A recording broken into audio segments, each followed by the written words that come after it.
ufuna kubulungiswa umama abantwana ababili abaneminyaka eyi-14 bamantombazane abadlungulwe isihlobo sasemndenini. Umama womntwana onama-30 ubudala waseNyandezulu ePort Shepstone uthi ke wabona ngokuthi abantwana bakhe bechama igazi ukuthi ke kukhona okungahambi kahle. Lona wesifazane uthi ke wayekade sesibhedlela ngesikhathi ke isihlobo sidlungula izingane zakhe.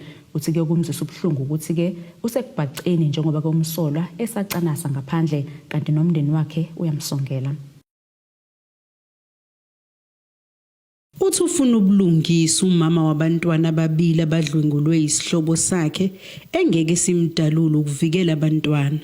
Labantwana abaseNyandezulu ePort Shepstone baneminyaka 4 ne-10 kanti badlwengulwe ngesikhathi umama wabo esesibhedlela ekade kwazwe isoka lakhe lamlimaza.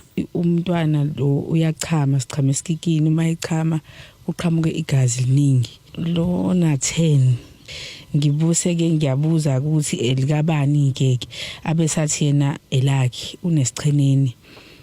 Then bese ngithi ngiyabona nalo mncane unesicheneni ulo ona 4 ngihambe nabo ngizama utotuba ngekliniki. Uthi izingane zachaza konke ngokwenzeka.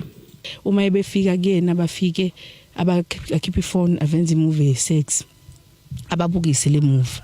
Uma ebabukisa le movie besathi nibatshiwe na athi uNondle ayicha malume yini leyo abesa abafake imino ke meshuno ukuthi aqale ngaye amfaka imino ngaphansi asuke kuNondle angene kuStufuza athi suka bebafaka into yakhe ke abafaka lo meshuno uthi wayebalela esempedeni athi abavula amathanga abesafaka into yakhe uStufuza uNondle bemfaka ngaphambili nasemumva emlomeni.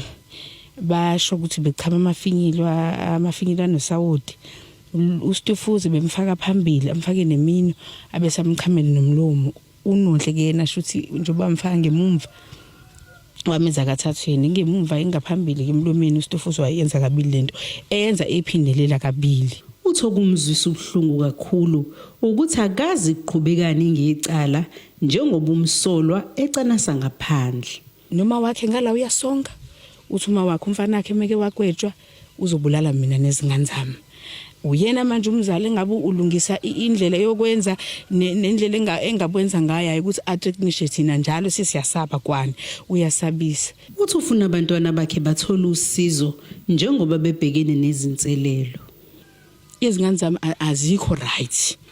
Izingane zami azitholanga usizo olufanele kodwa zibizi kuma social worker. Uyabona uLokhuzana uSocial worker ngamgcina enkantolo eyonginika izingane. Akukho kunye ngikwazi icase number ngena kuyena. Yonke ama-case postpone kuthiwa nthwana konke ngena kuyena. Kufuze ngabe uSocial worker usanami angazi noma mhlawumbe indlela yokusebenza kukona konke ngingedwa ngiyahola igrant yalabantwana. Ngiphila impilo yami ngikwani ngoba umuntu wesilisa ngithi ngiyaphila uyangihlukumeza ungenza yonke into. Ngiphila kanzima why social worker ngangisizi kuze kufike kupheleni. Wenzakalani ngezingane zami? Yini izinja lesesilengulwe kanje sinje ingane zami azikho right. Azikho right futhi angiboni uyophinde zibe right ngoba ithatha isikhathi bazingome kuma social worker akho counseling akho nothing. Ngicela usize ingane yami sizakale zombili kubonakala ukuthi unani everyday lo yakhala ngenkaba omunye uyazikakhela khona into ezintsha ezenzeka kubona yini kanti cela usizo ke ngicela ukusizakala kusizakala ingane zami kwenziwe ubulungiswa ke ingane zami zonke.